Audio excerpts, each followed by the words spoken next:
Ugh.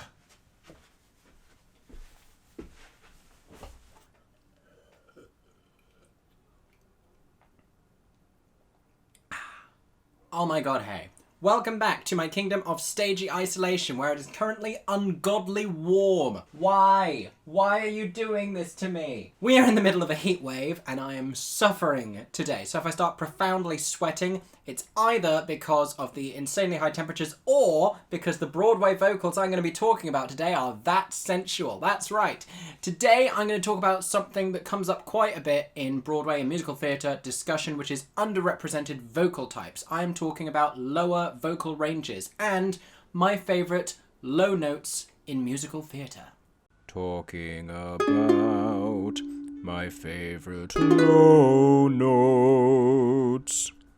So I think this feeling of being underrepresented if you're an alto or a bass or have a lower vocal type and can't belt crazy high and can't do crazy soprano stuff, I think this comes from two places. The altos and the basses, if you've ever sung four-part harmony, you know this, they carry us, basically. I'm a tenor, I appreciate you for the work that you do. I can't go down to a bass line. Okay, bass lines are boring. Alto lines are impossibly difficult. And that's a generalization, but it's almost always the case. And then in musical theatre, the lead roles are almost exclusively high tenors, high belting women, or sopranos. If you look back into classical musical theatre, there is more time for baritones, but then all of the women were sopranos. And up to the modern day, male lines are all tenors unless you are a villain or somebody's very old father. Everything is just creeping higher and higher and higher. Even male vocal lines are getting so crazily high, it is madness. But there are select few sexy Broadway low notes that are still making their way through. I want to talk about some of them today. I've made a list, and this is by no means exhaustive. This is just some of my favourite low notes in the musical theatre canon. If you can think of any I've missed, let me know in the comments section and I will have a listen. So when I decided I wanted to make this video, the first thing I thought about was Danielle Steers in Bat Out of Hell. Baby, we can talk all night, but that ain't getting us nowhere. When I saw the show a while back at the Dominion Theatre in London, I knew nothing about the cast, nothing about the show going into it. And she turns to him and does the, "Baby, we can talk all night." And my jaw hits the floor so hard it bounces back up, slaps me in the face. In terms of, I just wasn't expecting that voice to come out of that woman. She's looking stunning, standing there. I am fully homosexual. She's not for me. But just for the voice, I'd make it work. The most sexual... See, I'm sweating now, thinking about it. Where's my fan? Aha! Although this is not really... Hold on. There we go. That's what we needed. Ah... And the best low note she does in that is the whole opening is low enough, and then she gets to the end of the chorus. 'Cause 2 out of 3 burn. She has this incredible low range, and the tone of all of her vocal tone is just so sultry and so smooth and dark and stunning. If you haven't listened, go listen. Next one I want to talk about is from Jesus Christ Superstar, and I feel like when composers use low range, they are either trying to make it sexual or they are trying to make it sinister. And this is one of the other examples. This is from a villainous character, and so they want a dark and sinister sound. I'm talking about Caiaphas in Jesus Christ Superstar. The epicness of this is the introduction when he comes in and they've been singing the same line. "Ah, Caiaphas, the council waits for you." Ah, gentlemen, you know why we are here. And then he has this other line where he just indulges in the low range and he just holds it there. It's so, so good. We need a more permanent solution to our problem. Another one I really love is the start of Santa Fe in Rent, and it's just generally very impressive low range, but what I love is the contrast, and what it allows you to do is to then rise to the higher octave, and it's so uplifting and so refreshing to come from down there and then just rise up so easily, and he does it so effortlessly. Sunny Santa Fe would be nice. We'll open up a restaurant in Santa Fe and leave this to the roaches and mice. Another show that uses low vocals all over the place is Les Miserables. There are a few incidences of Les Miserables of iconic low vocals, and there are also some needlessly low vocals in Les Mis that are just there to torture the actors. You have this low vocal moment, but seconds later you have to sing really high again. It's just this enormous range test. The most iconic low note moment is the bishop at the beginning, when he does his whole "I have bought your soul."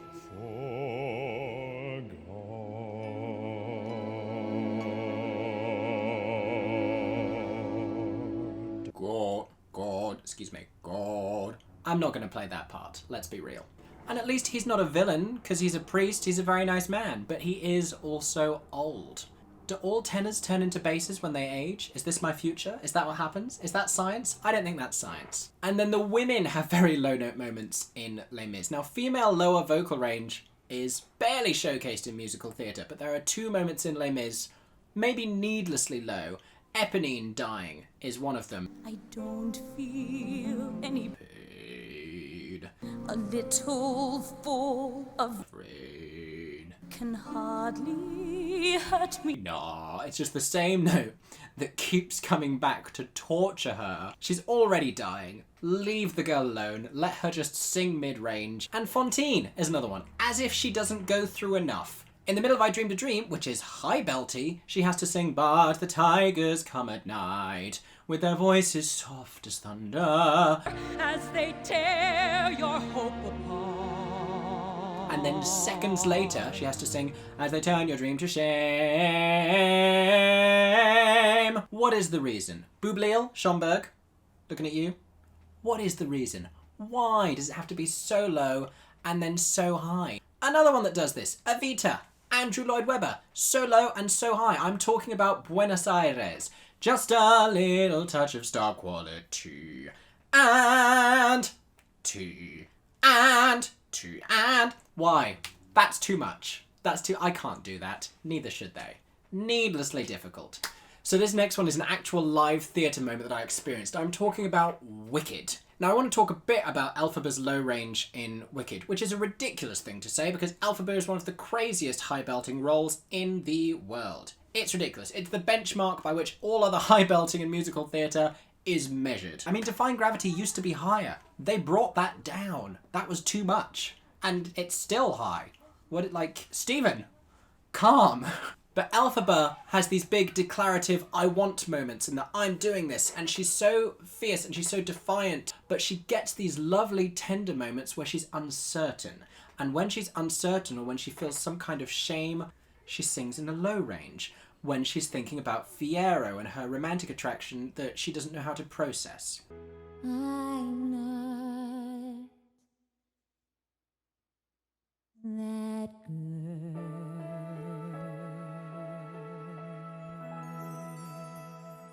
And being the musical theatre trash that I am, I was never a fan of that note. I was like, yeah, it's low, it's boring, whatever. I'm the worst. I grew up being like, yes, high belts, high riffs. If someone did a Fiyero that went even higher than the normal, I was like, yes. I still am, let's be real. And they have their moment, but now I really appreciate the I'm Not That Girl. Not until I saw Wicked and an Elphaba didn't do it because it is actually optional, was I like, oh, that's not as fun. Where's the low note? I want the low note back. So when I saw Alice Fern play Elphaba in the West End, who I think, by the way, might be my favourite Elphaba I've ever seen, don't tell the others. She did a low riff in As Long As You're Mine on the first chorus that was like, as long as you're mine. And my friend Leah and I simultaneously grabbed each other in shock. It was so thrilling and just sexual. It really was sexual. Which is what that song is. Let's be real, it's a musicalised version of Feelin' Wicked, shall we say. Another one I really love. This one's really dumb, but I will listen to this song just to hear this line. I am talking about A Rumour in St. Petersburg from Anastasia, and you know the bit I mean. This one line where this one, I presume, peasant man sings, although the Tsarist did not survive, one daughter may be still alive. And that's literally it. And then they all go, the Princess Anastasia! I will listen to that song just for that line. I will try and find it, or I'll listen the whole way through. It will happen, and then I'll just stop the song. I'll be like, that's it. That's all I needed to hear. I'm done now. I'm satisfied. That's all I wanted, but I love it. I love it so much. Just the way there's so much energy about the gossip, and then it's just like they all just turn to this one guy who just says it in a very low voice. He's like, oh, this is the information. I think it's hysterical for some reason. Another one is from Once on This Island. This is a show with delicious vocals and a lot of crazy high moments. As we know, Mama will provide. Up there. Loveliness. Crazy Alex Newell. But there's one very lovely soft low note moment. And again, it's low notes used to be menacing and used to be sinister. And it's at the end of Forever Yours. A sly demon of death. Ti-Moon, the main character, is singing, and she's just doing these notes underneath.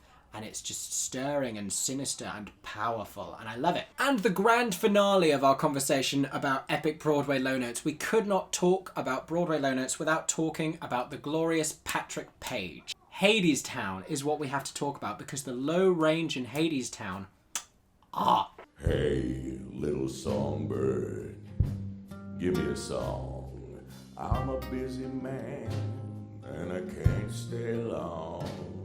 That's one of the most shook I've ever been by vocals in a theatre. I saw it at the National Theatre at the Olivier Auditorium, and when he started doing Hey Little Songbird that comes in that low, I lost my damn mind, and so did the rest of the polite British National Theatre audience.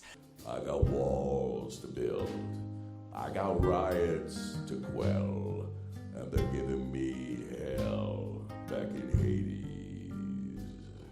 If I said to you Broadway low notes are used to be either very sensual and very stirring, or very sinister and dark and villainous, Hades in Hadestown is the absolute crossover of all of those things, as is Patrick Page himself. Beautiful man, lovely pompadour. And I appreciate that in Hadestown, that they showcase that low range from such a main character, because they are also one of the worst for driving male vocal lines so crazily high, it's ridiculous. But then they give us the Patrick Page deliciousness, so I don't even care. I don't even care. And those have been all of my favourite Broadway low notes. I'm sure there are some more that I'm forgetting. Please let me know your favourites down in the comment section down below. Any particular Broadway singers or West End singers whose low voices you really enjoy, let me know and I'll make sure to have a listen. I hope you've enjoyed today's video. If you have, make sure to subscribe to my Stagey YouTube channel, where there will be plenty of content coming very soon. I hope that everyone is staying safe and that you have a stagey day. For 10 more seconds, I'm Mickey Joe Theatre. Oh my god, hey, thanks for watching, have a stagey day. Subscribe!